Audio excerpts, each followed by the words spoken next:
آله وأصحابه أجمعين.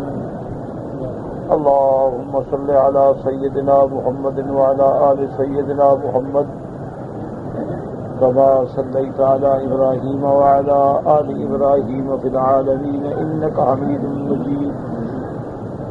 أعوذ بالله من الشيطان الرجيم. بسم الله الرحمن الرحيم. قال نكروا لها عرشها ننظر وتهتدي أم تكون من الذين لا يهتدون. فلما جاءت قيل هكذا عرشك قالت كأنه هو فأوتينا العلم من قبلها وكنا مسلمين.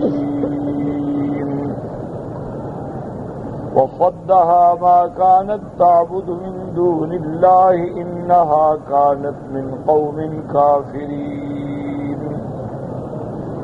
قيل لها ادخل الصرح فلما رأته حسبته لجة وكشفت عن ساقيها قال إنه صرح مبرد من قوارير. قالت رب إني ظلمت نفسي وأسلمت مع سليمان لله رب العالمين. قال المؤلف والمحدث رحمه الله تعالى أدام النفع بعلومه وعلومكم في الدارين آمين. إلى أن قال سليمان عليه السلام أيكم يأتيني بعرشها قال وبين عرشها وبين سليمان حين نظر إلى الغبار مسيرة شهرين.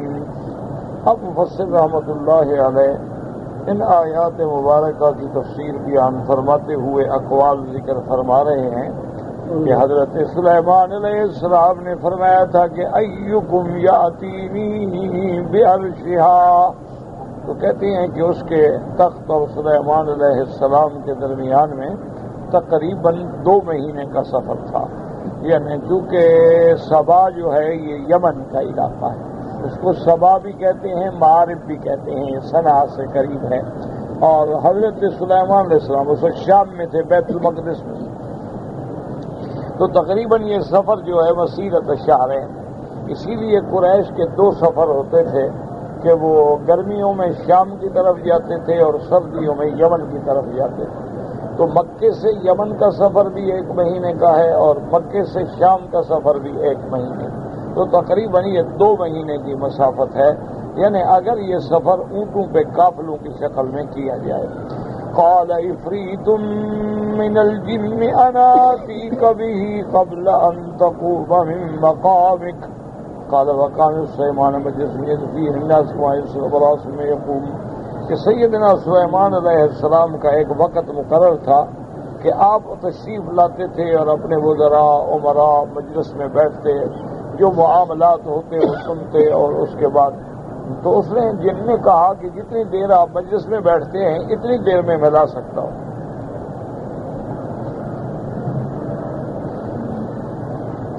فقال انا آتيك به قبل ان تقوم من مقامك قال سليمان اريد اعجل من ذلك.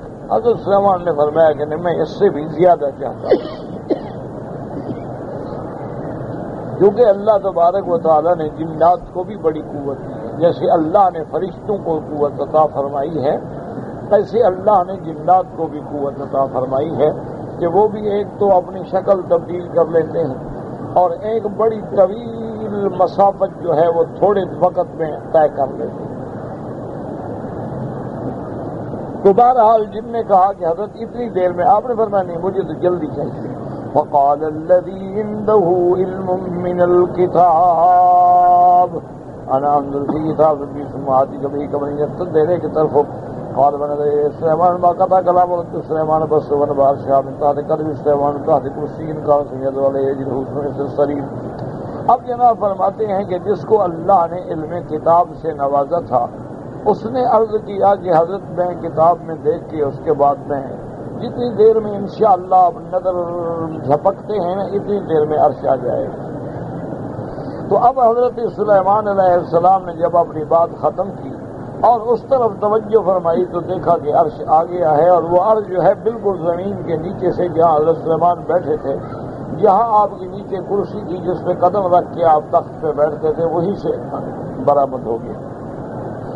اب جب دیکھا حضرت سلیمان علیہ السلام نے قال ھذا من فضل ربی، کہ یہ اللہ کا انعام ہے، یہ اللہ کا فضل ہے کہ اللہ تبارک و تعالی نے ہمیں ایسی قوتوں سے اور ایسی طاقتوں سے اور ایسے ساتھیوں سے نوازا ہے۔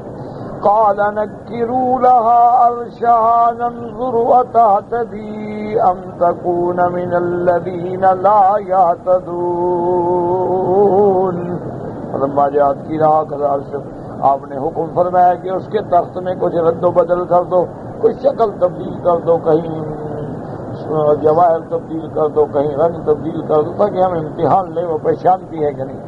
جب وہ آ گئی اور اس سے کہا گیا کہ کیا تمہارا عرش بھی اسی طرح ہے؟ اس نے کہا معلوم تو ہوتا ہے کہ بالکل وہی ہے۔ قال فسألته حين جاءته عن أمرين قالت لسليمان أريد ماء ليس من أرض ولا سماء وقال سليمان إذا سئل عن شيء سأل الإنس ثم الجن ثم الشياطين فقال الشياطين هذا هين أجر الخيل ثم قل ألقاها ثم املأ منه الآنية قال فأمر بالخيل فأجريت ثم أخذ إركها فملأ منه الآنية۔ تو اب اس ملکہ نے بھی آپ سے سوال کیا کہ جیسے آپ نے ایسے ایسے کام کیے کہ ملکہ دہشت میں آ گئی، تو ملکہ نے بھی سوال کیا، اس نے کہا مجھے پانی چاہیے لیکن آسمان سے بھی نہ ہو زمین سے بھی نہ ہو۔ اب پانی جو ہے یہ لازمی بات ہے، یا تو آسمانوں سے اترتا ہے اور یا زمین سے ہوتا ہے، کیونکہ اللہ تبارک و تعالیٰ نے قرآن مقدس میں بھی یہی فرمایا وَأَنزَلْنَا مِنَ السَّمَاءِ مَاءً مُبَارَكًا، اللہ آسمان سے بھی پانی اتارتے ہیں اور زمینوں کے اندر بھی پانی ہے جس کو ہم کنویں کھود کے نکالتے ہیں۔ تو اس نے کہا نہیں، مجھے تو ایسا پانی چاہیے جو آسمان کا بھی نہ ہو زمین کا بھی نہ ہو۔ تو حضرت سلیمان علیہ السلام کے سامنے جب کوئی بات آتی تھی تو آپ انسانوں سے بھی مشورہ فرماتے تھے، جنوں سے بھی مشورہ فرماتے تھے، شیاطین سے بھی۔ شیاطین سے مراد ہوتا ہے جو جنوں میں سرکش ہو وہ شیطان ہے، ورنہ شیطان بھی جن ہے، ان کا بڑا جو ہے ابلیس وہ جن ہے۔ ابلیس جو ہے ابو الجن وہ تو خود جن ہے شیطان۔ تو شیاطین کیوں کہا جاتا ہے کہ جو ان میں شرارتی ہیں وہ شیاطین۔ تو آپ نے جب مشورہ کیا تو انہوں نے کہا حضرت یہ کوئی مشکل نہیں ہے، آپ حکم دے دیں کہ گھوڑوں کو دوڑایا جائے۔ اب گھوڑے جب دوڑائیں گے تو پسینے پسینے ہو جائیں گے، پسینہ جمع کر کے دیتے پانی ہے۔ تو اب آپ نے حکم دیا قالت وسالت عن لون اللہ عز وجل قال فوسب سلیمان عن سریرہ فخر ساجدا فقال یا ربی لقد سالتنی عن امر انه لیتعاظم فی قلبی ان اذکره لک فقال ارجع فقد کفیتکم قال فرجع الى سریرہ فقال ما سألت عنه قالت ما سألتك إلا عن الماء فقال لجنوده ما سألت عنه فقالوا ما سألتك إلا عن الماء قال ونسوه كلهم۔ اب یہ ہے کہ اس نے ایک سوال تو یہ کیا تھا کہ مجھے پانی چاہیے جو آسمان سے بھی نہ ہو اور زمین سے بھی نہ ہو، اور دوسرا سوال کیا تھا کہ آپ جس خدا کی عبادت کرتے ہیں اس کی شکل مجھے سمجھائیں۔ تو حضرت سلیمان سجدے میں گر گئے کہ اللہ کی ذات کی کون توصیف بیان کر سکتا ہے؟ اللہ تبارک و تعالیٰ تو خالق ہیں، اللہ تبارک و تعالیٰ تو نور ہیں، اللہ اراہ اس کو کون دیکھ سکتا ہے کہ ان کی صفت بیان کرے؟ ہاں قیامت میں تو اللہ اپنا دیدار نصیب کرائیں گے۔ اصل بات یہ ہوتی ہے کہ بعض لوگ جو ہے نا جی وہ عقل کے گھوڑے دوڑاتے رہتے اور اس قسم کے سوال کرتے ہیں تاکہ اگلا جواب نہ دے سکے تو اپنا روب جھاڑیں گے، دیکھیں جی ہم نے ایسا سوال پوچھا کہ سلیمان بھی جواب نہ دے سکے۔ تو حالانکہ یہ سوالات نہیں ہوتے، سوال وہ ہوتا ہے جس کا فائدہ ہو، سوال وہ ہوتا ہے جس سے آدمی کو علم حاصل ہو۔ اس قسم کے سوال کرنا جو ہے دراصل یہ خود اناد ہوتا ہے اور سرکشی ہوتی ہے، کہ جیسے قصہ ہے تاریخ میں کہ حضرت امام محمد یعنی محمد بن الحسن الشیبانی، یہ امام ابو حنیفہ رحمۃ اللہ علیہ کے خاص شاگرد ہیں۔ یہ دو شاگرد ہیں امام صاحب کے جن کو صاحبین کہا جاتا ہے، امام ابو یوسف اور امام محمد بن حسن الشیبانی رحمۃ اللہ علیہم اجمعین۔ یہ بہت بڑے عالم تھے اور امام صاحب کے بہت قریبی شاگرد تھے، یعنی یہ اتنا بڑا آدمی ہے کہ امام شافعی کا بھی استاد ہے رحمۃ اللہ علیہ۔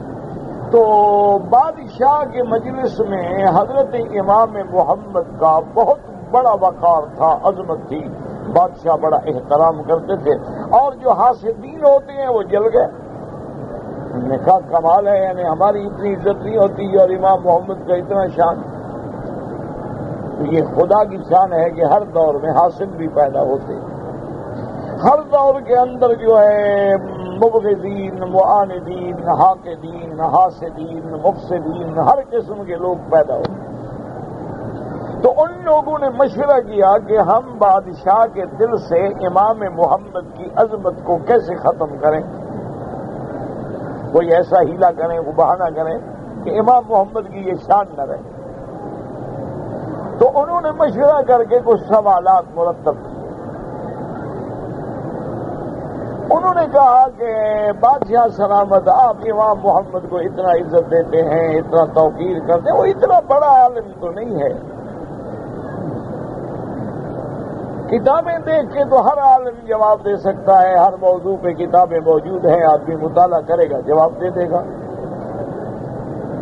ہم آپ کو کچھ سوالات دیتے ہیں، لیکن شرط یہ ہے کہ آپ امام محمد سے سوال فرمائیں اور حکم دیں کہ یہی کھڑے کھڑے جواب دو اور عقلی جواب دو، کتابیں نہیں دیکھنی۔ پھر آپ کو پتہ چلے گا کہ امام محمد کے پاس کتنا علم ہے۔ بادشاہ نے کہا ٹھیک ہے، باتوں میں تو انسان آ جاتا ہے نا، بڑے سے بڑا دانا بھی آدمی ہو تو باتوں میں شکار ہو جاتا۔ انہوں نے کہا ٹھیک ہے، وہ کیا سوال؟ میں کہا جی ایک تو آپ سوال پوچھیں امام محمد سے کہ اللہ نے جو زمین پیدا کی ہے اس کا سنٹر مرکز جو ہے وہ کون سی جگہ ہے، یعنی درمیان کا جو نقطہ ہے وہ کون سی جگہ ہے۔ اور دوسرا سوال اس سے یہ پوچھیں کہ قرآن یہ کہتا ہے کہ اللہ شیطان کو بھی جہنم میں ڈال دیں گے، تو شیطان جو ہے وہ تو آگ سے پیدا ہوا ہے، اگر آگ کو آگ میں ڈال دیں گے تو کیا عذاب ہو جائے گا؟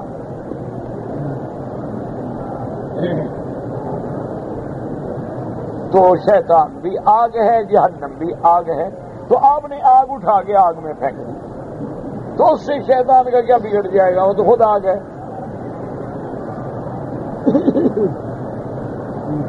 دو سوال ہو گئے، اور انہوں نے کہا کہ تیسرا سوال جو ہے وہ امام محمد رحمت اللہ علیہ سے آپ یہ سوال کریں کہ اس وقت ہمارا خدا کیا کر رہا ہے۔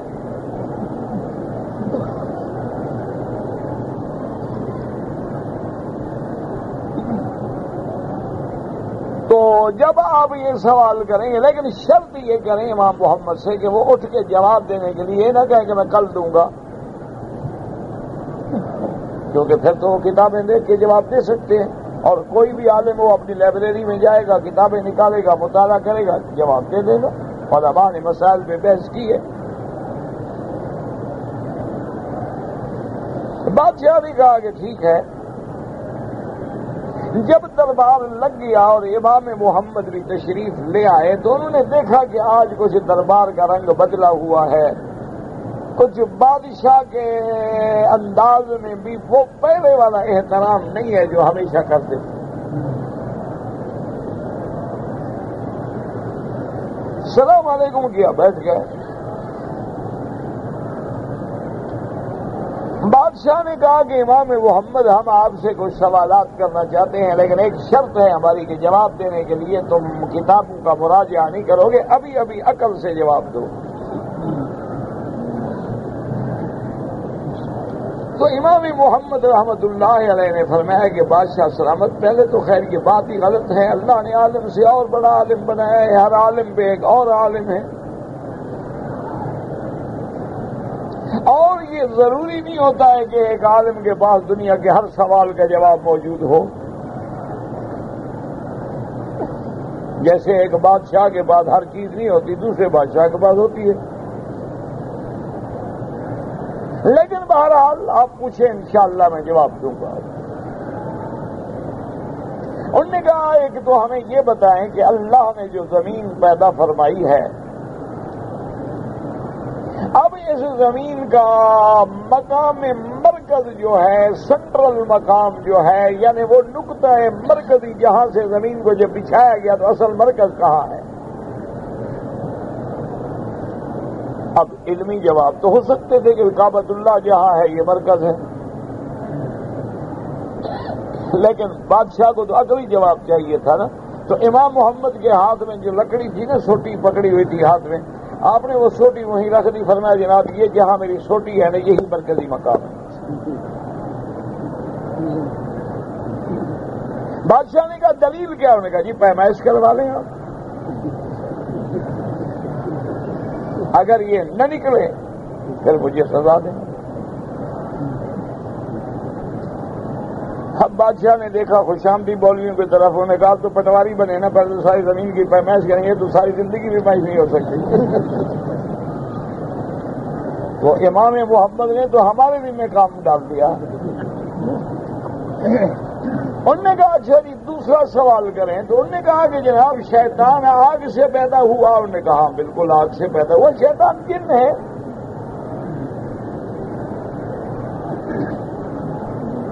اور اللہ نے قرآن میں واضح فرما دیا ہے کہ ہم نے جنات کو آگ سے پیدا کیا ہے۔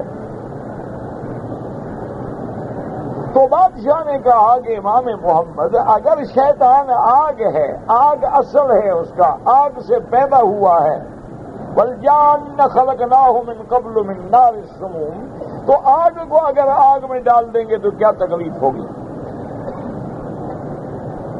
تو امام محمد نے فرمایا کہ حضرت مجھے ایک مٹی کا ڈھیلا منگوا دے، میں جواب دیتا ہوں۔ مٹی کا ڈھیلا بادشاہ نے حکم دیا، لے کے آ گئے۔ اس نے جناب وزیر جو بیٹھا تھا پکڑ کے امام محمد نے مارا اس وزیر۔ یہ کیا کیا خدا کے بندے، تم نے میں نے کیا قصور، کیوں مارا ہے مجھے؟ نے کہا تم مٹی سے پیدا ہوئے، مٹی کو مٹی ماری، کیا تکلیف ہو رہی ہے؟ انہوں نے کہا انسان مٹی سے نہیں پیدا ہوا؟ ہاں مٹی سے۔ تو کہا میں نے بھی تمہیں مٹی ماری ہے، چیختے کیوں ہو؟ کیا تکلیف ہو رہی ہے؟ بادشاہ نے کہا ہاں مسا، نے کہا اللہ چاہے تو عذاب آگ کو آگ سے عذاب دیں گے، مٹی کو مٹی سے عذاب دیں گے۔ دیکھا نہیں قوم لوط میں اللہ نے مٹی پکی ہوئی برسا دی نا، وہاں سے کنکر برسا دیے گئے، وہ کیا تھا؟ مٹی تھی۔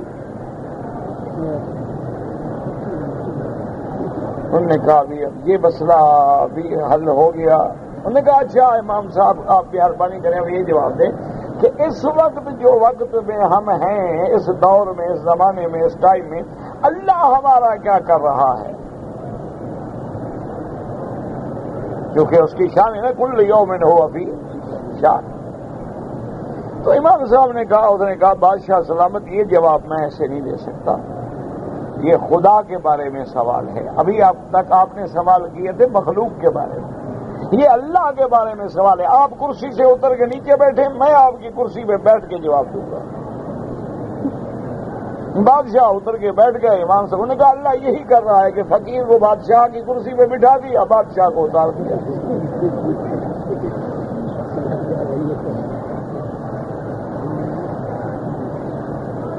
تو امام صاحب کی عظمت جو تھی اور بھی ان کے دل میں بڑھ گئی، اور مخالفین جو تھے وہ شرمندہ و ذلیل ہو گئے کہ ہم تو شرمندہ کرنا چاہتے تھے، امام صاحب کا تو اور شان بڑھ گیا اور قد بڑھ گیا۔ تو اس لیے ہمیشہ اس قسم کے سوالات ہوتے ہیں، ورنہ یہ سوال بے وقوفی ہے۔ خدا کے بارے میں پوچھنا کوئی انسانیت ہے؟ خدا خدا ہے، بندہ بندہ ہے۔ جب ہم اللہ کو دیکھ ہی نہیں سکتے تو اللہ کی صفت کیسے بیان کریں؟ تو یہ سوالات محض اور کرنا بھی ناجائز ہے۔ لیکن بہرحال وہ کافرہ تھی، اس نے پوچھ ڈالا تو حضرت سلیمان سجدے میں گر گئے اور نے کہا کہ یا اللہ اب میں اس کا کیا جواب دے سکتا ہوں؟ انہوں نے فرمایا اب فکر نہ کریں، جواب ہو گیا۔ اب حضرت سلیمان جب سجدے سے اٹھے تو پوچھا کیا سوال کیا تھا تم نے؟ اس کو وہ سوال ہی بھول گیا، اللہ نے اس کے دماغ سے نکال دیا کہ تم مخلوق ہو کہ خدا کے بارے میں پوچھنا چاہتی ہو۔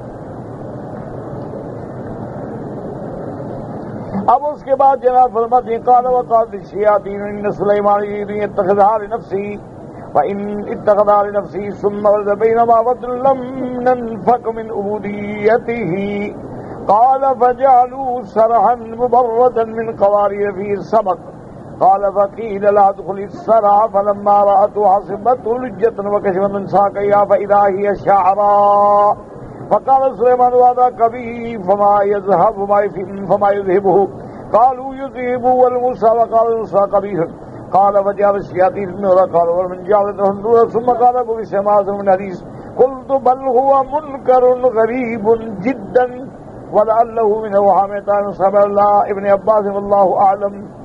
اب جناب وہ کہتے ہیں کہ اس کے بعد شیاطین نے سوچا، انہوں نے کہا کہ حضرت سلیمان کی اگر شادی ہو گئی تو مسئلہ یہ ہوگا کہ پھر تو ہم ساری زندگی غلامی کرنی پڑے گی ہمیں، چونکہ اس کی ماں بھی جنیہ تھی نا۔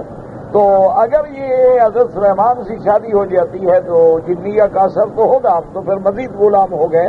تو ہم ایسا انتظام کریں کہ سلیمان علیہ السلام کو نفرت ہو جائے۔ وہ کہتے ہیں کہ اس لیے انہوں نے یہ شیشے کا محل بنایا اور نیچے پانی چھوڑا، اس میں سمک چھوڑی، کیونکہ وہ جنات جانتے تھے کہ اس کے پاؤں پہ بال ہیں، تو جب حضرت سلیمان دیکھیں گے تو آپ کو نفرت ہو جائے گی کہ ایسی عورت کی مجھے کیا ضرورت ہے جس کے بدن پہ اتنے بال ہوں۔ تو اس لیے انہوں نے یہ سارا انتظام کیا۔ تو جب حضرت سلیمان نے دیکھا تو کہا کہ ہادہ کبھی، یہ تو بہت بری چیز، اتنے بڑے بال، اچھا اس کو ظاہر کیسے کیا جا سکتا ہے؟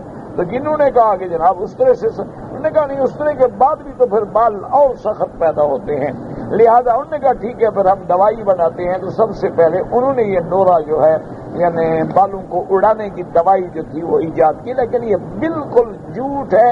ایک تو جھوٹ ہوتا ہے نا، ایک ہوتا ہے گھڑنتو، گھڑا ہوا جھوٹ، یہ وہ ہے اللہ کے پیغام، حق وہ ہے جو اللہ کے قرآن ہے کہ حضرت سلیمان اس کو اللہ کی توحید کی ضرب لگانا چاہتے تھے کہ جا الحق و زہق الباطل، جیسے اللہ فرماتے ہیں کہ ہم جب چاہتے ہیں تو ہم حق کو باطل کے دماغ پہ مار کے اس کے دماغ کو پاش کر دیتے ہیں۔ حضرت سلیمان نے اسی لیے یہ سارا انتظام کیا کہ اچھی ملکہ ہو، تم تو پانی اور شیشے میں فرق نہیں کر سکی ہو، یہی تمہاری جہالت ہے کہ تم نے سورج کو خدا بنا لیا ہے۔ سورج جو ہے وہ مظہر قدرت خدا بندی ہے، جیسے یہ شیشہ جو ہے یہ مظہر ماں ہے لیکن حقیقت میں ماں نہیں۔ اس لیے مفسر رحمۃ اللہ علیہ فرماتے ہیں بل هو منکر غریب جدا، یہ بالکل روایات منکرہ ہے اور ان میں بے انتہا غرابت ہے، بلکہ یہ اوہام ہیں عطا ابن صائب کے، حضرت ابن عباس نے کبھی ایسی روایت نہیں کی۔ والأقرب في مثل هذه السياقات أنها متلقات من أهل الكتاب مما وجد في صحفهم كروايات كعب بن الأحبار ووهب بن منبه سامحهم الله تعالى فيما نقله إلى هذه الأمة من أخبار بني إسرائيل من الأبابد والغرائب والعجائب مما كان وما لم يكن ومما حرف وبدل ونسخ۔ اب مفسر رحمۃ اللہ علیہ فرماتے ہیں کہ معلوم یہ ہوتا ہے کہ یہ سابقہ کتابوں کی روایات ہیں جو بنو اسرائیل نے جھوٹی روایات گھڑی تھی، اور وہ روایتیں حضرت کعب احبار اور وہب بن منبہ کو ملی، تو انہوں نے وہ عجائب غرائب جو تھے وہ لوگوں کو حضور کی امت کو سنائے اور وہ حضور کی امت میں رائج ہو گئے، حالانکہ ان روایات کا کوئی اعتبار نہیں۔ وقد اغنان اللہ سبحانہ وتعالی بما ہوا سہ، اللہ تبارک و تعالی نے ہمیں قرآن عطا فرمایا، ہمیں حدیث رسول عطا فرمائی، انفع واوضح وابلغ وللہ الحمد والمنہ۔ اللہ کے قرآن سے زیادہ بالغ، اللہ کے قرآن سے زیادہ فصیح، اللہ کے قرآن سے زیادہ سچی خبر دینے والا کون ہو سکتا ہے؟ اصل السر فی کلام العرب والقصر، اب مفسر رحمۃ اللہ علیہ فرماتی ہیں کہ سرا جو کہتی ہیں اونچے محل کو کہتی ہیں، وَكُلُّ بِنَاءٍ مُرْتَفٍ، ہر وہ بنا جو اونچی بنائی جائے اس کو لغت میں سرا کہتی ہیں۔ قال اللہ تبارک و تعالی سبحانہ و تعالی اخوان فرعون لعنہ اللہ، کہ فرعون بدبخت نے بھی اپنے وزیر حامان سے کہا تھا ابنِ لی سرعا لعلی ابلغ الاسباب، فرعون نے حامان سے کہا تھا کہ میرے لیے بھی ایک اونچا ٹاور بناؤ، میں اس پہ چڑھنے کے بعد موسیٰ علیہ السلام کے خدا کو دیکھنا چاہتا ہوں۔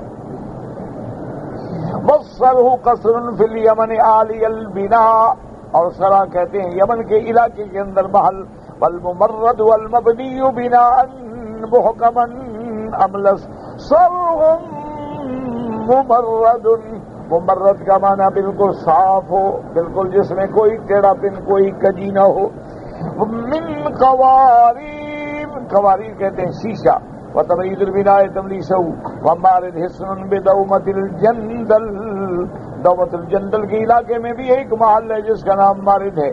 بلغرض ان سلیمان علیہ السلام اتخذ قصرا عظیما منیفا من زجاج، حضرت سلیمان علیہ السلام نے ایک بہت بڑا محل بنوایا، شیشے سے بنایا، لیریا عظمت سلطانیت مکنی، تاکہ اس ملکہ کو پتہ لگے کہ سلیمان علیہ السلام کا ملک اور شاہی اور قوت اور طاقت کیا ہے۔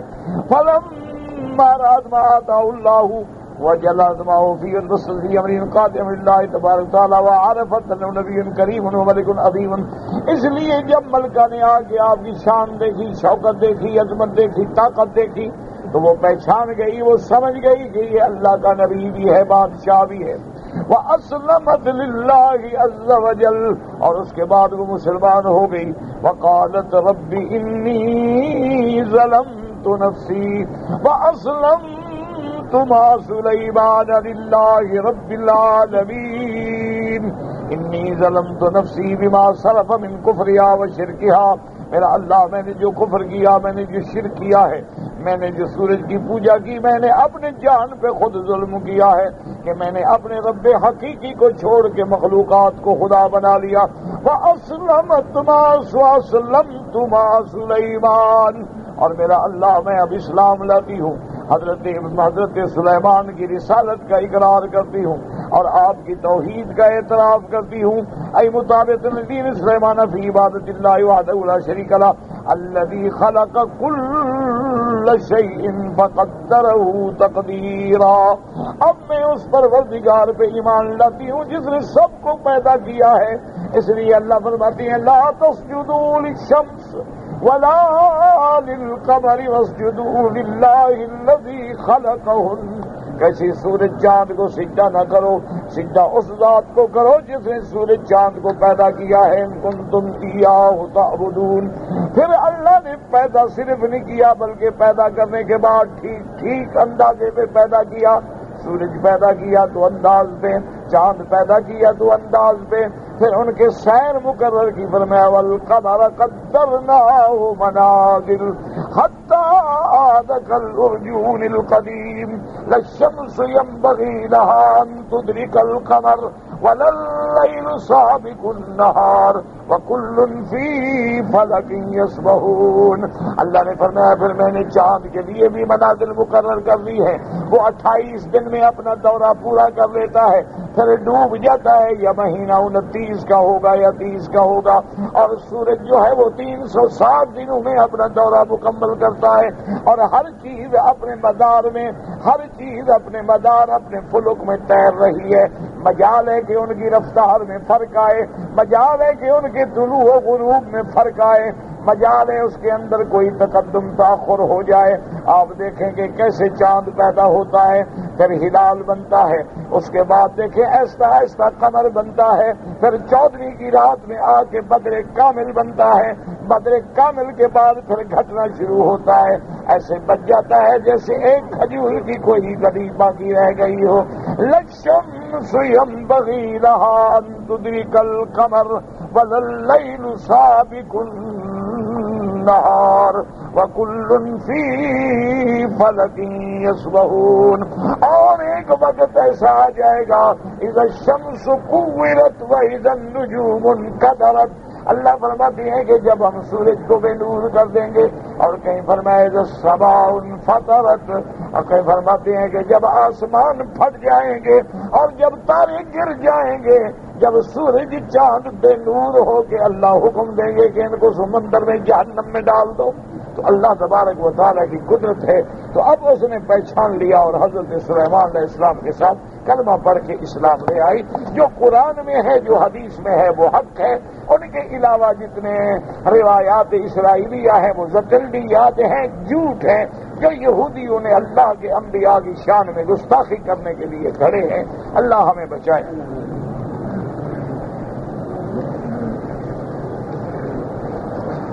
کہتے ہیں جی کہ اگر طواف کے دوران میں جو دعائیں کتابوں میں لکھی ہوئی ہیں اگر ہم وہ پڑھیں کوئی مسئلہ نہیں ہے، لیکن یہ ضروری بھی نہیں ہے کہ پہلے چکر کی دعا ہے اور دوسرے کی ہے اور تیسرے کی ہے اور چوتھے کی ہے. میرے پاک نبی رحمت دو عالم نے یہ کبھی دعائیں نہیں پڑھی ہیں طواف میں.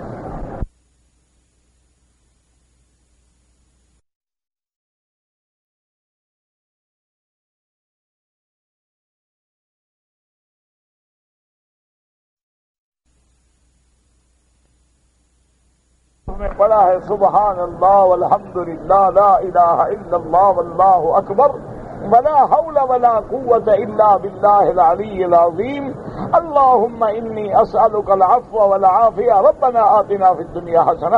اس کے علاوہ حضور نے کچھ نہیں پڑھا.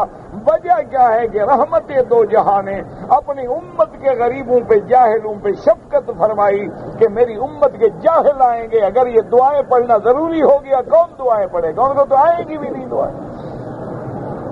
لہذا آپ نے وہ لفظ پڑھے جو ہر بندہ پڑھ لے، سبحان اللہ الحمدللہ سبحان اللہ الحمدللہ. کیا مشکل ہے؟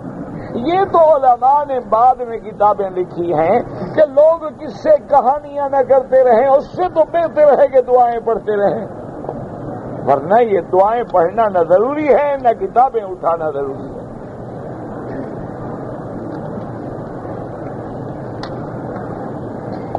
اگر کوئی آدمی ویسے مسجد عائشہ چلا جائے احرام نہ باندھے کوئی ضروری نہیں. مسجد عائشہ کی بات تھوڑا ہے، وہ تو ہل ہے.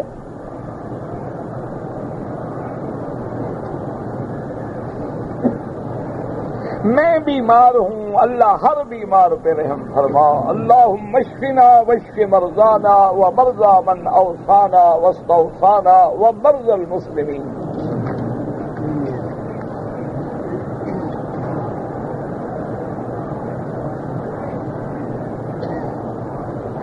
ایک آدمی کسی دکان پہ ملازم ہے، نوکری کرتا ہے، لیکن اسی دکان پہ کھڑے کھڑے وہ موبائل کے کارڈ بھی بیچتا رہتا ہے، تو اپنے مالک سے اجازت لے. ورنہ جتنی ٹائم کی تم تنخواہ لیتے ہو تم شرعاً پابند ہو کے اسی مالک کا کام کرو. یہ نہیں کہ تم اپنے کام کرتے رہو مالک کا کام پڑا رہے. اس ٹائم میں خیانت ہوگی. اگر تم چائے بیٹھ کے پیتے ہو خیانت کر رہے ہو. تم دوستوں کے ساتھ بیٹھ کے کس سے کہانیاں کرتے ہو خیانت کرے. مالک سے ٹائم سیٹ ہو گیا 8 گھنٹے میں نے کام کر رہا ہے، وہ کام اسی کا ہے، نہ ہو بیٹھے رہو. اور اگر تو وہ اجازت دیتا ہے کہ بھئی تم یہاں کھڑے کھڑے اپنا بھی کوئی کارڈ بیچ لیا کرو تاکہ تمہارا بھلا ہو جائے، ٹھیک، پھر کوئی بنا نہیں.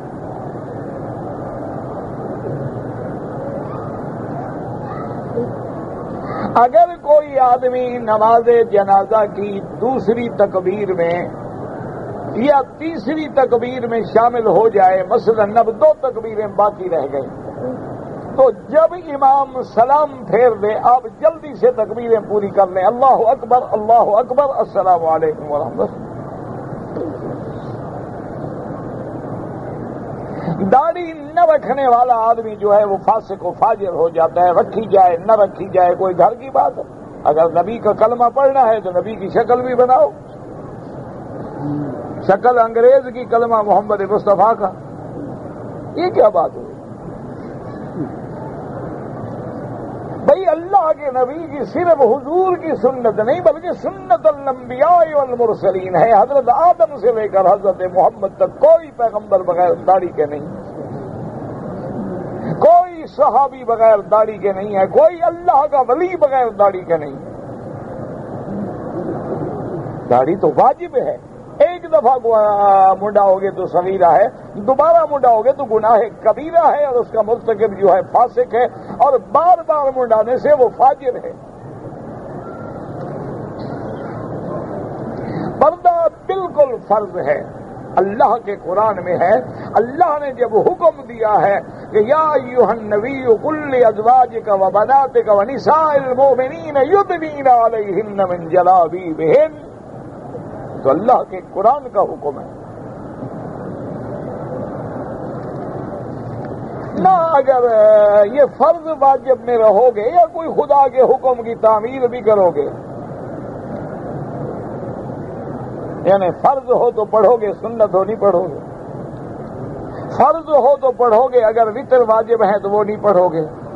فرض ہو تو پڑھو گے، جنازہ فرض کفایہ ہے چھوڑ دو گے. فرض ہو تو پڑھو گے، تہجد نفل ہے چھوڑ دو. یہ کیا مسئلہ ہے؟ شیطان نے دماغوں میں خیال ڈال دیا ہے جی اگر جی چھوٹا گناہ ہے، وہ اللہ کے بندے آگ کی چنگاری چھوٹی بھی ہو تو چنگاری ہے، اسی سے بھڑک کے وہ سارے گھر کو جلا ڈالتی ہے. جب تمہاری شکل نبی سے ہٹ گئی، شکل بدل گئی، تو نتیجہ کیا نکلے گا؟ حضور نے فرمایا جس کی شکل بناؤ گے قیامت والے دن خدا تمہیں ان کے ساتھ کھڑا کرے گا. اس سے بڑا کوئی گناہ ہے؟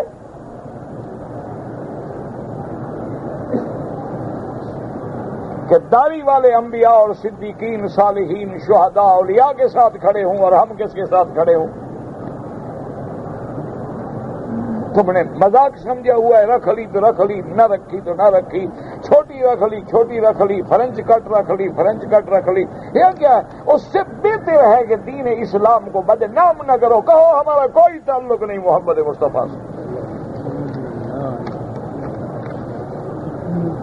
یہ کیا ہے کہ ڈرامے بناتے ہو، ادھر نبی کا نام چومتے ہو اور سنت پہ اس طرح پھرواتے ہو.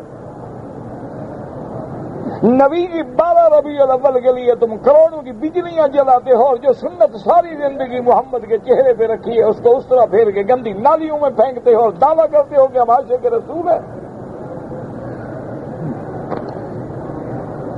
چھوڑ دو، اسلام نہیں مٹتا ہے انشاءاللہ. ہم سارے بھی اسلام چھوڑ دیں نا، اسلام کا کوئی نہیں بگڑے گا.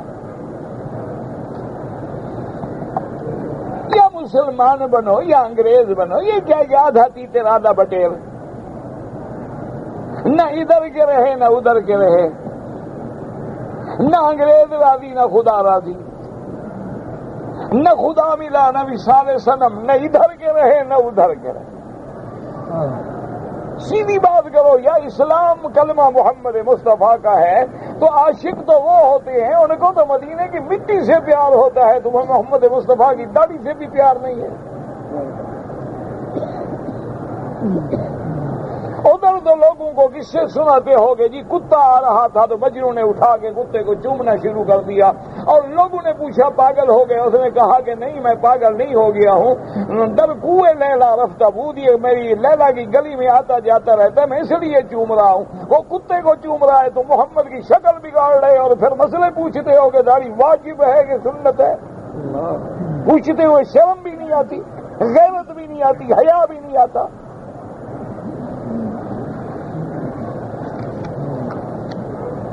خدا کا خوف کریں. حضور کی داڑھی ہے کہ نہیں ہے؟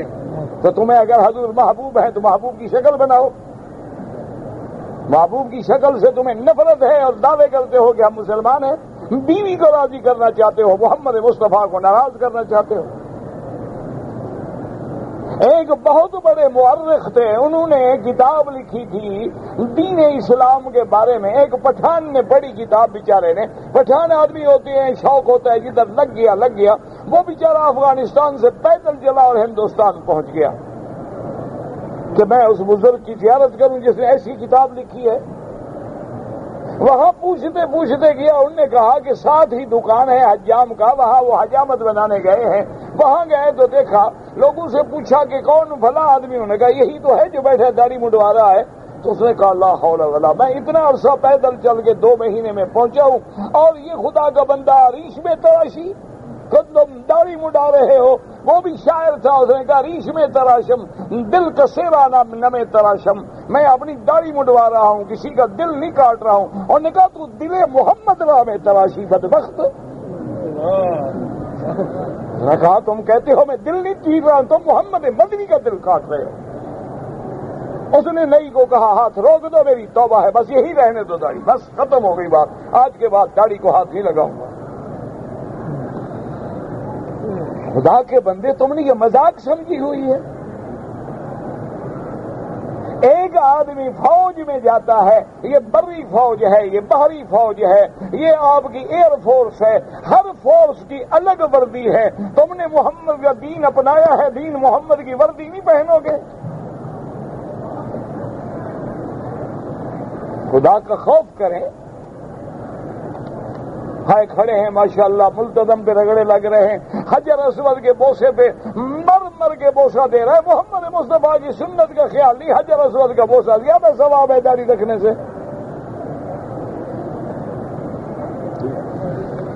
چھوڑ دو، سیدھی بات کرو گے بھئی ہم نام کے مسلمان ہیں، بس سود بھی کھاتے ہیں. ایک آدمی ہمارا دوست تھا بیچارہ، فوت ہو گیا. اس سے کسی اخباری صاحب، بہت بڑا لیڈر تھا، سیاسی پولیٹیکل آدمی تھا، بہت بڑا فگر تھا. تو اس سے کسی نے پوچھا کہ جناب آپ کا مذہب کیا ہے؟ اس نے کہا میں آدھا مسلمان ہوں آدھا انگریز.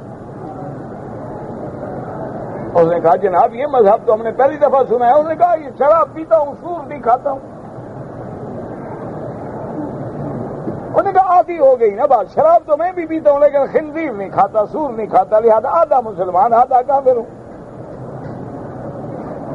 یہ کیا بات ہوئی اللہ کے بندے؟ جیسے جس خدا نے شراب کو حرام کیا، خنزیر کو حرام کیا، اسی خدا نے غیر اللہ کی نظر اور نیاز کو حرام کیا ہے، تو کیوں دھوکے میں پڑے ہوئے ہو؟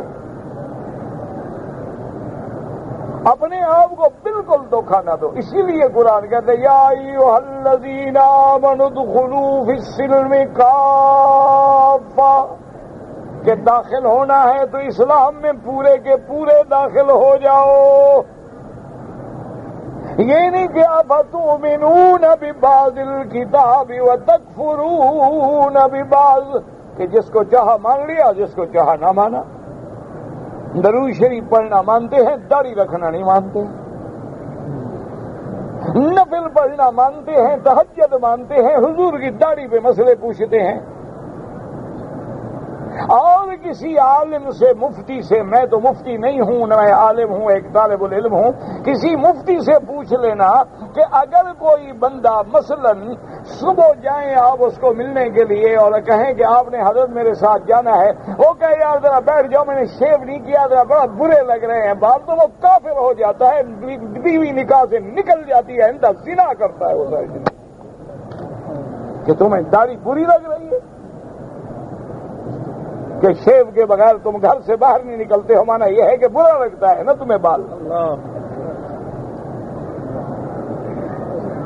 اور یہ ہمیں کس نے تہذیب سکھائی ہے کہ نماز نہ پڑھو، بستر پہ سوئے ہوئے بیڈ ٹی پینی ہے.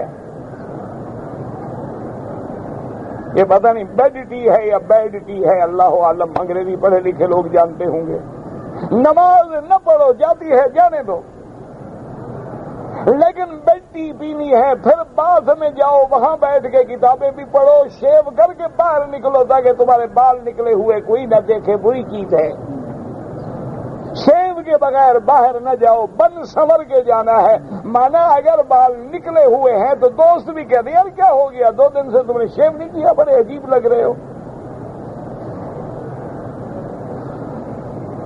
ایک ہے داڑھی نہ رکھنا، وہ گناہ کبیرہ کا مرتکب ہے. ایک ہے داڑھی پہ اعتراض کرنا، وہ سنت محمد پہ اعتراض کرنے والا کافر ہے، اور اس کا نکاح بھی ختم ہو جاتا ہے، اور اس کے بعد جتنی اولاد ہوگی وہ اولاد بھی زنا ہو. کسی مفتی سے جا کے مسئلہ پوچھ لینا اپنے علاقے میں.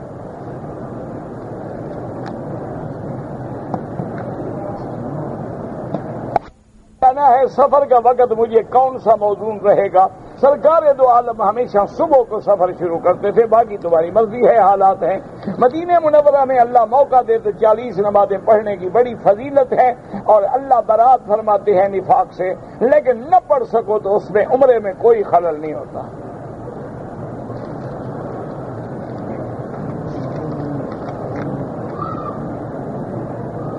کچھ لوگ کعبے کی طرف ٹانگیں پھیلانے کا بڑا دکھ ہے، داڑھی مڈانے کا دکھ نہیں۔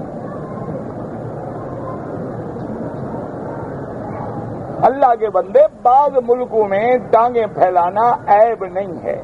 جب عیب نہیں ہے تو کوئی حرج نہیں، وہ توہین نہیں کرتے کعبے کی، ان کے نزدیک یہ بات توہین میں شامل ہی نہیں۔ جن ملکوں میں پاؤں کرنا توہین ہو وہ نہ پھیلائیں کبھی۔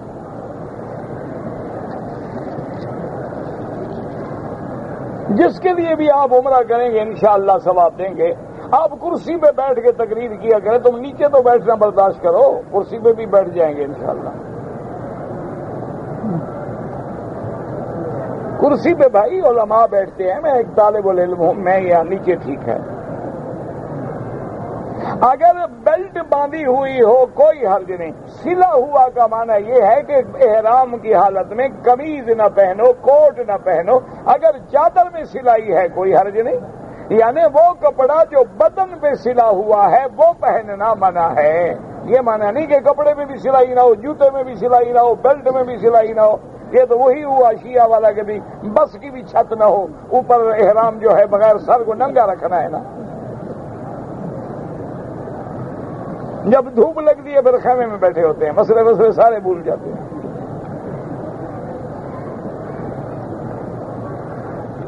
دعا کرو اللہ ان کو بھی ہدایت دے۔ جب ہم سنی بگڑ گئے کسی اور کو کیا گلا کرنا؟ نام اہل سنت ہے، کام اہل بدعت ہے اور شکل جو ہے جماعت صحابہ کے علاوہ کافروں کی ہے۔ ہم خود بگڑ گئے ہیں، کسی اور کو گلا کیا دیں گے؟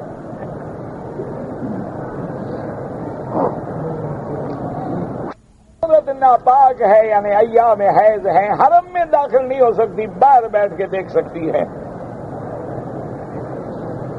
والدہ بیمار ہیں، اللہ ہر بیمار پہ رحم فرما، ہر بیمار کو شفا دے۔ اگر آپ ایک عمرہ کر چکے ہیں، دوسرا کرنا چاہتے ہیں، نفلی عبادت ہے، کوئی منع نہیں۔ مدینہ منورہ سے کریں، طائف سے کریں، جیرانہ سے کریں، مسجد عائشہ سے کریں، تمہاری مرضی ہے۔ آپ کا بھائی جو ہے وہ بہرا ہے، اللہ پاک مشکلیں حل کرے، دعا ہی کر سکتے ہیں، اور کوئی ہمارے پاس کوئی علاج تو ہے نہیں۔ آپ کہتے ہیں کہ ختم جائز نہیں، ختم کو یہ جو کھانا بڑا سامنے رکھ کے پڑھتے ہیں، کھانا اٹھا لو پھر کہو مولوی کو پڑھے، تو یہ اچھا ختم ہے جس کا تعلق حلوے کے ساتھ ہے۔ اچھا، اب جب مولوی صاحب تمہارے گھر میں ہے نا، اس کے آگے 2 دن کی کھٹی دال رکھو اور 2 دن کی باسی روٹی رکھو، کہو ختم پڑھو۔ اگر پڑ جائے نا، جتنا مرضی ہے مجھے گالیاں دینا، یہ اچھا ختم ہے جس کا تعلق یا زردے سے ہے یا پلا سے ہے یا حلوے سے ہے۔ تو یہ حلوائیوں کا ختم ہوگا، قرآن کے فدائیوں کا نہیں ہے۔ میزاب رحمت کے نیچے دعا مانگے ہاں قبول ہوتی ہے۔ یہ وہ مقامات ہیں جہاں دعائیں قبول ہوتی ہیں۔ ملتزم پہ دعا مانگنا، مقام ابراہیم پہ مانگنا، میزاب رحمت کے نیچے مانگنا، حجر اسود اور رکن یمانی کے درمیان میں مانگنا، حجر اسود پہ مانگنا، صفا پہ مانگنا، مروہ پہ مانگنا، یہ مستجاب وقت ہے اور مقامات ہیں جہاں دعائیں قبول ہوتی ہیں۔ قبروں پر جو میلہ لگواتے ہیں، انشاءاللہ قیامت میں پتہ لگ جائے گا، وہی اولیاء اللہ کا ہاتھ ہوگا، ان کی گردنیں ہوں گی کہ ہماری قبروں پہ قرآن پڑھواؤ کہ ہماری قبروں پہ سرکسوں کے تماشے لگواؤ۔ ہمیں مدعی بننے کی ضرورت ہی نہیں ہوگی، وہی اولیاء اللہ خود مدعی ہوں گے۔ میرا بھائی گزارش یہ ہے کہ یہاں فقہی مسائل میں امام احمد ابن حنبل بتایا تو تھا، اور کیسے بتاؤں؟ کل بتایا نہیں تھا کہ حضرت شیخ محمد ابن عبد الوہاب رحمۃ اللہ علیہ نے لکھا ہے کہ فروع میں ہم امام احمد ابن حنبل کو لیتے ہیں۔ اب آپ کو سمجھ نہ آئے تو میں کیا کروں؟ ایک آدمی ہے لکھ رہا ہے کسی نے کاٹ اٹھا لیا ہے کوئی ڈبہ، اس کو کاٹ کاٹ کے سوال لکھتا جا رہا ہے۔ اربا ہے، اسی لیے ہم ہر امام کے مطابق مسلک بتاتے ہیں تاکہ کسی پر کوئی زیادتی نہ ہو۔ اور یاد رکھو نصوص میں کوئی جھگڑا نہیں ہوتا، ہوتا ہی فروع میں ہے۔ جو مسائل منصوص ہیں اس میں سارے امام ایک ہیں۔ صحابہ اور تابعین جو تھے وہ صحابہ کی تقلید کرتے تھے، اور صحابہ بھی صرف 149 تھے لاکھوں صحابہ میں جو فتویٰ دیتے تھے، ہر آدمی نہیں دیتا تھا۔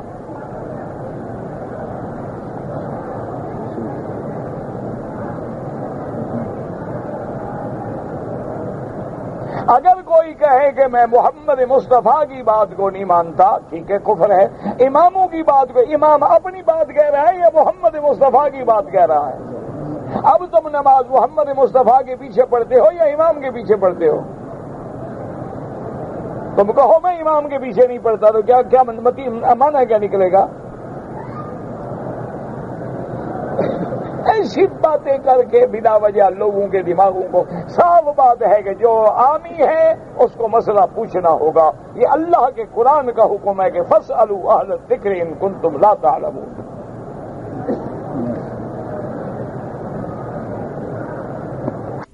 میں ایک جگہ گیا تھا کیسٹیں لینے کے لیے، انہوں نے کہا کہ صحیح نہیں ہے۔ ٹھیک کہا، بس وہ ٹھیک کہتے ہوں گے، اللہ تبارک و تعالی ان سے صحیح لے لیا کرو۔ قرآن پر جھوٹی قسم کھائے توبہ کرے اور کفارہ بھی ادا کرے، 10 مسکینوں کو 2 وقت کھانا کھلائے۔ یاجوج ماجوج کہاں ہیں؟ مجھے ملے تھے یا میری برادری ہے وہ؟ نہ مجھے کیا پتا ہے کہاں ہیں۔ اللہ نے قرآن میں فرمایا کہ ان کو دل کرنا ہے، ان نے دیوار میں بند کر دیا۔ کہاں کیا جب قرآن نے نہیں بتایا؟ مولوی کہاں سے بتائے؟ نہ تمہیں یاجوج ماجوج کو مل کے کیا کرنا ہے؟ کوئی عقل کرو۔ اللہ نے ان کو بند کیا ہے، تم ڈھونڈ رہے ہو۔ جب نکلیں گے تو قیامت آ جائے گی، تم ڈھونڈنے کی ضرورت کیا ہے؟ حضور نیند سے اٹھے اور آپ نے فرمایا کہ ہلاکت کا وقت قریب آ گیا۔ حضور کا چہرہ بدل گیا۔ بی بی نے پوچھا کیا ہے یا رسول اللہ؟ فرمایا کہ آج یاجوج ماجوج نے اتنی سوراخ دیوار میں کر لیا ہے اور جس دن نکلیں گے تو قیامت قریب آ گئی۔ اللہ نے ان کو عذاب بنایا ہے، تم ڈھونڈ رہے ہیں۔ آسمان کی کیا حقیقت ہے اللہ جانتا ہے، نہ میں آسمان پہ گیا ہوں، نہ مجھے حقیقت کا علم ہے۔ نہ آپ نے آسمان کی حقیقت جان کے اس سے کوئی ٹکڑا حاصل کرنا ہے۔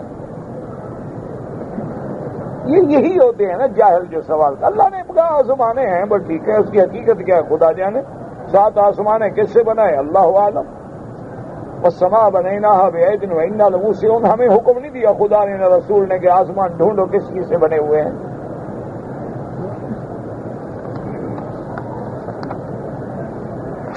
پیار کے جائز ہونے کا فتویٰ جنہوں نے دیا ہے ان سے پوچھو، میں مفتی تھوڑا ہوں۔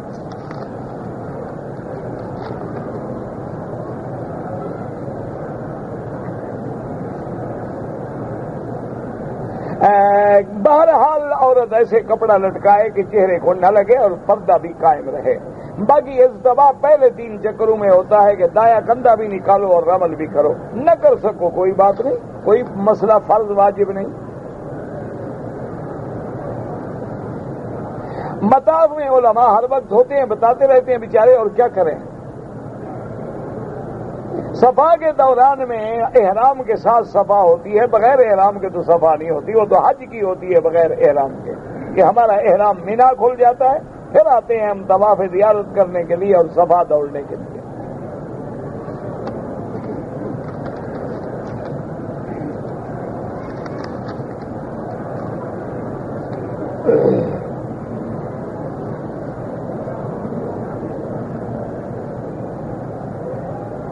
بہرحال اگر آپ مدینہ یونیورسٹی میں داخلہ لینا چاہتے ہیں تو مدینہ جا کے معلومات کر لیں، یا اگر آپ انڈیا میں ہیں تو وہاں سعودی سفارت خانے میں جو ان کا تعلیمی اٹیچی ہو اس کے جا کے ملیں آپ، انشاءاللہ وہ سارے آپ کو معلومات دیں گے۔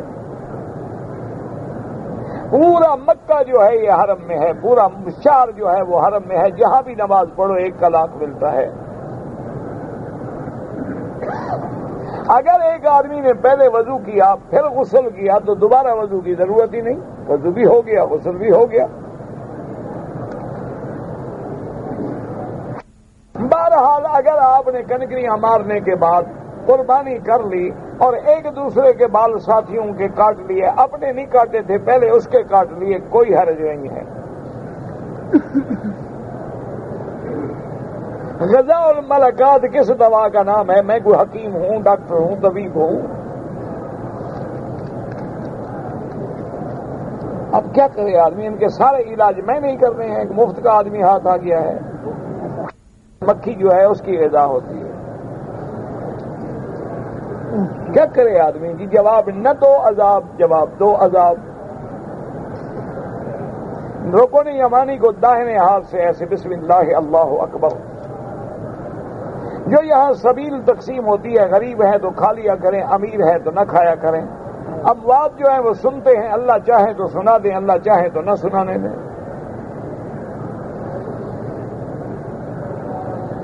طواف کے اوقات جو ہیں نفل کے، امام ابو حنیفہ رحمۃ اللہ علیہ کے نزدیک فجر کے بعد نہ کریں جب تک سورج نہ نکلے، عصر کے بعد نہ پڑھیں جب تک کہ سورج ڈوب نہ جائے۔ امام احمد بن حنبل رحمۃ اللہ علیہ کے نزدیک جب طواف کرو 2 رکعت پڑھ سکتے ہو۔ سلمان فارسی رضی اللہ تعالیٰ عنہ کی عمر کتنی تھی اللہ عالم، احوال الصحابہ میں جا کے کتابیں دیکھ لیں۔ ایک جگہ میں ایک آدمی نے کئی طلاقیں دی ہیں، حنفیوں کے نزدیک تو ہو گئی، باقی اہل حدیث علماء کے نزدیک ایک مجلس میں ایک وقت میں 3 طلاقیں دے تو 1 شمار ہوتی ہے۔ اگر آپ کی سفر میں قضا ہوئی تھی تو قصر قضا کریں گے، اگر گھر میں قضا ہوئی تو پوری قضا کریں گے۔ نماز جنازہ میں رفع یدین کرنا کوئی ضروری نہیں۔ رات محنت کرتا ہے، نماز نہیں پڑھتا، دعا کرو۔ امام احمد بن حنبل کے نزدیک تو وہ کافر ہے، باقی ائمہ کے نزدیک فاسق و فاجر ہے۔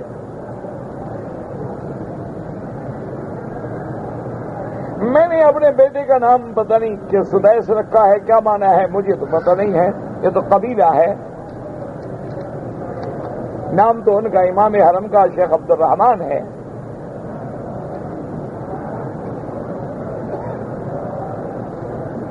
بہرحال آپ اقبال خان اسلام بھیا بہت مہربانی، کوئی کام ہو عشاء کے بعد مجھے اسی جگہ 10-15 منٹ کے بعد ملے۔ اگر کوئی آدمی آپ پہ حملہ آور ہو، آپ نے اپنی جان بچانے کے لیے دفاع کیا، وہ مارا گیا تو آپ مظلوم ہیں، آپ گناہگار نہیں ہوں گے، وہ گناہگار ہو۔ البادی ازلم، ظالم وہ ہوتا ہے جو ابتدا کرے۔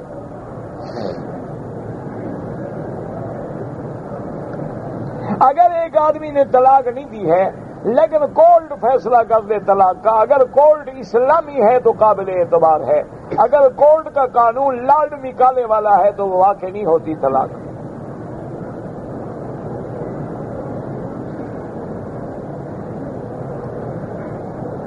ہم نے ریاض سے مدینہ منورہ آئے، مدینہ سے احرام باندھنا بھول گئے، ماشاءاللہ مکے سے 200 کلومیٹر پہ آیا عمرے کے لیے، احرام بھول گیا، یاد کیا رہا تمہیں؟ باقی برگر کھانا یاد رہا یا پیزا کھانا یاد رہا تمہیں؟ آیا عمرے کے لیے، احرام بھول گیا، یاد کیا رہا بھائی؟ بہرحال تم نے مکے سے 200 کلومیٹر، اگر تم نے رابق کے قریب احرام باندھا ہے تو پھر بھی بچ گئے، عمرہ ٹھیک ہو گیا کہ جوفہ جو ہے وہ میقات ہے۔ لیکن اگر جوفہ بھی گزر گئے پھر میقات باندھا ہے تو آپ پہ ایک دم ہے۔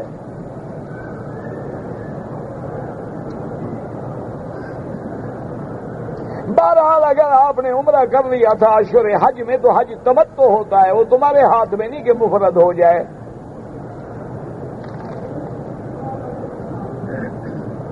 اعتکاف جو ہے مسجد کے اندر کیا جاتا ہے، وضو خانے کی چھت پہ نہیں، بازار میں کیا جاتا ہے۔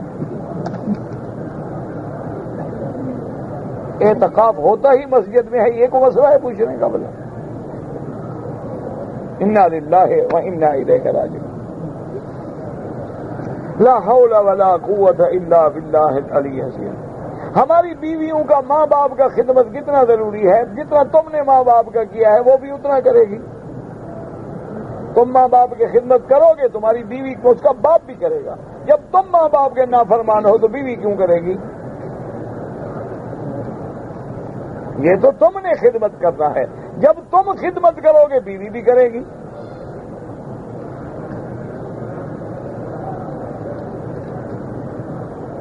اگر ہماری ورکشاپ میں کچھ لڑکے ہیں عیسائی ہیں کام کرتے ہیں ہم کھانا کٹھے کھا سکتے ہیں؟ بالکل کھا سکتے ہیں. کیوں نہیں کھا سکتے ہیں؟